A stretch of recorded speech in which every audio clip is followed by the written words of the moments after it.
Father, it's me, Michael. I found it. It was right where you said it would be. There is only one thing left for me to do now.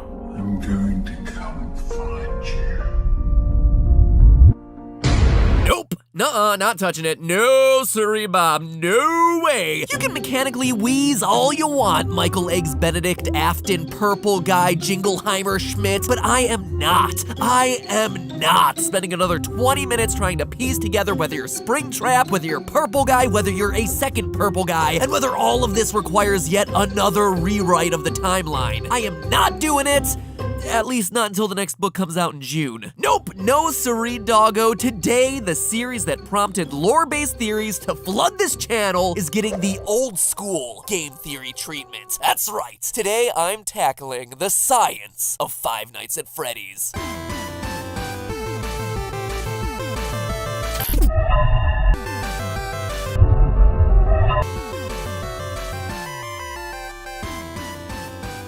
Hello, Internet! Welcome to Game Theory, where today's Freddy theory is gonna be a bit different. No source code deep dives, no rooting around for obscure hidden Easter eggs, only hardcore real-life research. Oh, but speaking of the source code, something really fascinating is going on right now. Scott Cawthon's two websites are having a conversation. Scott Games is saying things like, "You're crowding us. You can't tell us what to do anymore. We outnumber you." And the FNAF World website is replying with, "Be quiet. Yes, I can. You will do everything that I tell you to do." Which makes it seem like FNAF 6, Sins of the Father, it's my title, feel free to use it, Scotty C, is gonna be like an all-out animatronic Civil War-style battle against the OG creator William, aka Springtrap Afton. How awesome would that be? Title, gameplay, boom, done. Feel free to use that idea as well. Meanwhile, in other FNAF updates, since a lot of you have been asking me on Twitter about my thoughts on this, the movie got itself canceled and then found itself a new production partner, Blumhouse Productions, the same guys who did Paranormal Activity, Oculus, The Purge, Get Out. Honestly, I think it's great news. Blumhouse has made a name for themselves by doing awesome movies on really teeny tiny budgets, and FNAF as an indie franchise needs that cheaply made indie vibe to really make it scary. It doesn't need a big studio like Warner Brothers, where it used to be, going in and meddling and trying to make it more family friendly so they can go in and sell more FNAF toys and it becomes the next Minions or something. Low budget is the way to go because it forces you to get creative. So this news actively made me excited for the movie. A video game movie based on FNAF. Seriously, all the subs to film theorists better get themselves ready for a heap and helping a Freddy when that movie rolls around. Anyway, enough updates. I think that covers all the FNAF related things that you guys have been asking me about on Twitter. On to the episode. This week, I'm covering a topic I've wanted to do since the release of FNAF 4 back in 2015 and never had the opportunity to because I was always so busy trying to piece together the damn lore, and that is, can an animatronic actually kill you? Since, you know, this series has a lot of animatronics and a whole lot of death at the hands of animatronics. But more specifically, I want to focus on the bite. You know the one I'm talking about. Whether or not you believe this moment to be the bite of 83 or the bite of 87, whether or not the date really even matters anymore, one thing is clear. This is the moment that set in motion everything else in these games. Based on the evidence coming from 6 games and the Silverized book, William Afton, creator of the animatronics, suffers this tragedy where his son's head gets crushed in a childhood bullying incident. A few days later, the son dies of his wounds in his hospital bed, setting in motion Afton's quest to, quote, put him back together. Cut to scoopings, sister locations, a dead daughter, and more missing children than you can shake a basket of exotic butters at, and all because of this one moment. The bite is treated as a freak accident, something that couldn't have been helped. The horrific ending of an innocent childhood prank gone wrong. A series filled with haunted puppets and reincarnated skin suits starts with this. Just a random tragic incident that nobody could have stopped. A simple mechanical failure. Remember, this is before any of the suits are haunted. It's still just a regular old animatronic. But is that really true? Does a regular old animatronic actually have the ability to crush a child's skull? Or is there something a bit more sinister going on here? Let me just say this. I will never look at my last sister location theories the same way again, and it's all thanks to the results of this episode's research. To begin to piece together the real danger these Disney rejects pose, we need to understand what makes them so dangerous in the first place. Sure, it might be easy to assume that Golden Fredbear and Golden Bonnie here are so deadly because they're spring-lock suits, but as we hear about in FNAF 3's phone calls, the locks are only used to hold back the sharp, pointy innards so they could be worn in suit mode. To change the animatronics to suit mode, insert and turn firmly the hand crank provided by the manufacturer. Turning the crank will recoil and compress the animatronic parts around the sides of the suit, providing room to climb inside. Please make sure the spring locks are fastened tight to ensure the animatronic devices remain fixed. It's also something that we witness up close and personal during Night 4 of FNAF's sister location. The spring locks hold back the robotic innards, and them unsnapping and releasing the mechanism is what makes them so deadly. But during FNAF 4's bite, Golden Freddy is already in robot mode. There would be no spring locks activated. They would not be snapping shut. To put it simply, the robot is operating like any normal animatronic would be, meaning that the danger is coming not from some weird, unique detail of FNAF-verse-style robots, but rather from the same mechanisms that exist in any animatronic, be it in a fictional pizzeria to the creepy remnants of Big Bear Jamboree heads looking down at you from the Winnie the Pooh ride in Disneyland. Go ahead, look it up. There's some nightmare fuel for you. Or better yet, if you're at Disneyland leaving the Heffalump and Woozle section of the ride, look behind you and look up. Ho ho! Prepare for a surprise.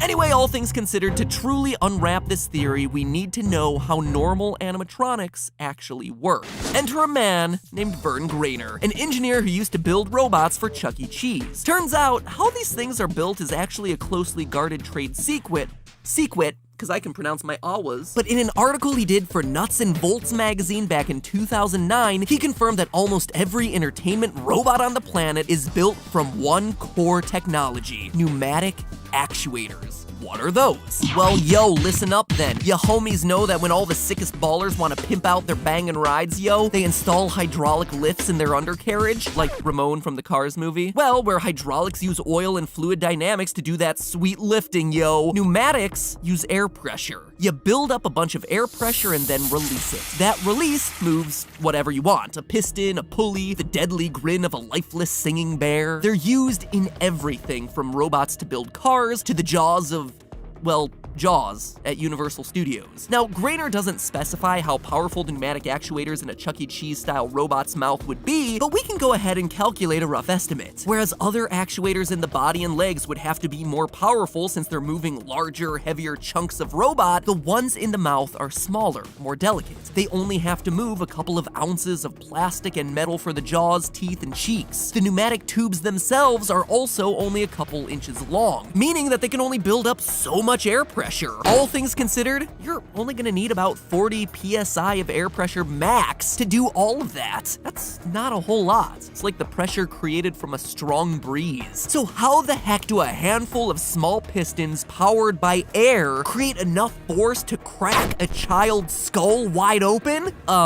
They can't. You see, crushing a human skull ain't easy. The 22 bones of the human skull are there to protect the most important organ in our body from damage, and the whole thing has got a rounded structure to help disperse any forces applied to it. The strongest boxer in the world could punch you in the head at full force, and it barely crack. But this perfectly normal Chuck E. Cheese wannabe not only cracks the crying child's head, but breaks through hard enough to cause severe trauma to the brain? How much force is needed to do that? Well, it's actually a tricky question. First, we gotta ask, how old is the victim? When you're first born, the skull is softer, moldable, since, you know, it has to pass through narrow lady bits. Once it's made that journey, it has to be able to accommodate for your growing brain. So it has these soft spots called fontanelles to give the skull flexibility. So I immediately thought that our crying child birthday boy might be a bit easier of a nut to crack considering how young he is, but the research didn't pan out that way. The soft spots disappear or ossify by the time that you're 9 to 18 months old. And I don't care how heartless of a killer you are, purple guy, you ain't letting your 1-year-old hobble his way home after a day of sitting terrified in a broom closet. Second, to answer the question I had to ask, what parts of the skull are we talking about? Because different sections have different thicknesses and, as a result, different strengths. According to research done by Tobias Matei, who studied children's bike helmets and how they protect the skull, the thinnest region of the skull bone is about where your temples are. Lo and behold, that's exactly where our crying child is seeing most of the damage done. When he's placed in Golden Fredbear's mouth by the bullies, he's facing outward towards us, mostly facing the camera, meaning that the weaker sides of his skull are the ones that are having to deal with the crushing forces of the teeth. So, I looked it up. To fracture the skull there would require the equivalent of a 1,100-pound man or 500-kilogram woman, equal opportunity not being sexist here, to step on the head in that exact spot. But then again, that's just to have the thing fracture. We're talking about a catastrophic head failure that impacts the brain. So we have to get a bit more specific and a bit harder of a bite. Luckily, I found a study looking into exactly that. Testing over 300 samples, some scientific madmen determined that human skull bone, when put under various kinds of stress, had a failure pressure of 1900 psi or 13 megapascals. 13 megapascals means that for every square meter of surface area, it takes 13 million newtons of force to break a skull open.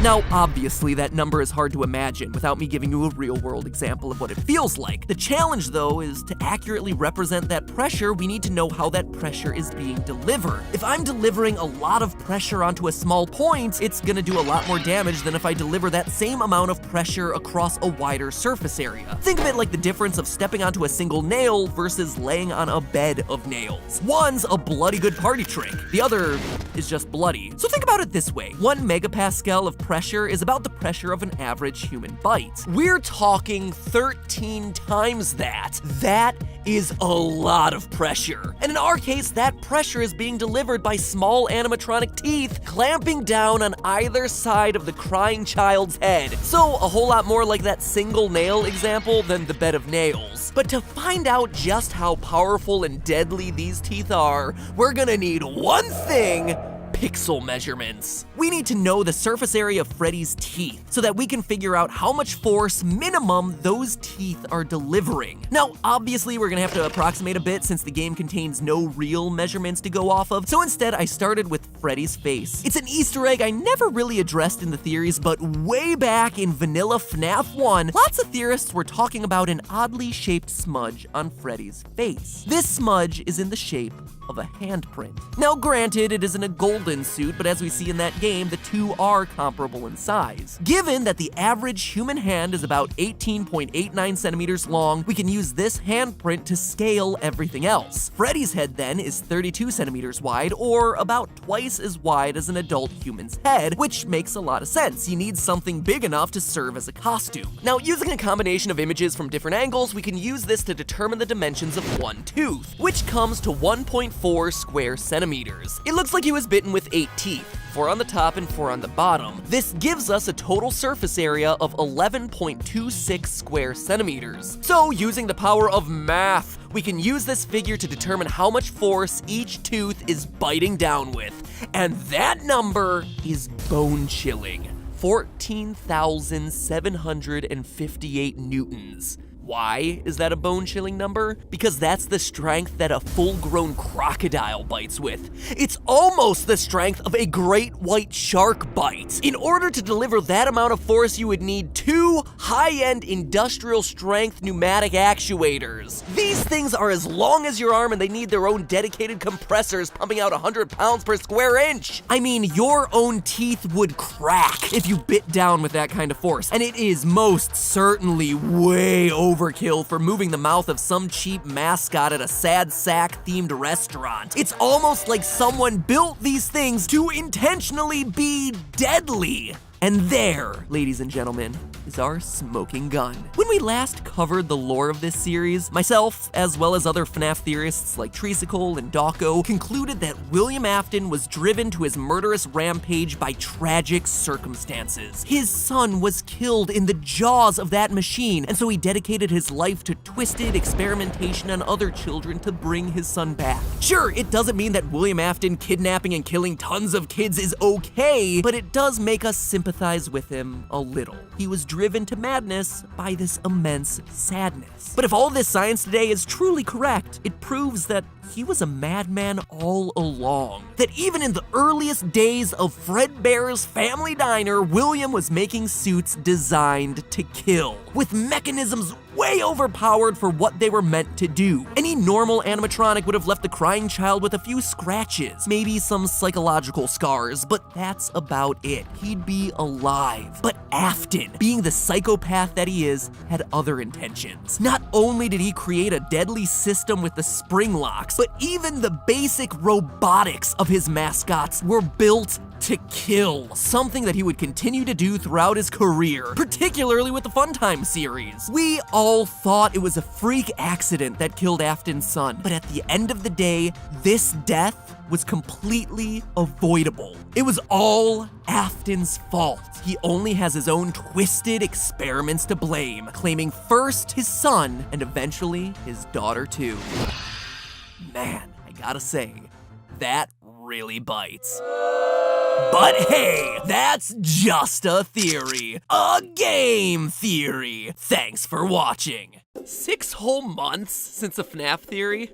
Wow, time flies. It's actually really nice to cover the series again with fresh eyes. I even figured out some new lore bits while working on this one, stuff that I'm sure will show up in the next FNAF theory coming this summer, so if you haven't done it yet, make sure that you bite down hard on that subscribe button in 3, 2, 1, crunch! And hey, might I recommend clicking the video that you see on screen right now? It's actually the first video that I did on FNAF. It's actually really interesting to see how the series have changed in that amount of time. Anyway, that's it for today. I will see you all, or at least the number of you who enjoy our theories that aren't FNAF related, next week.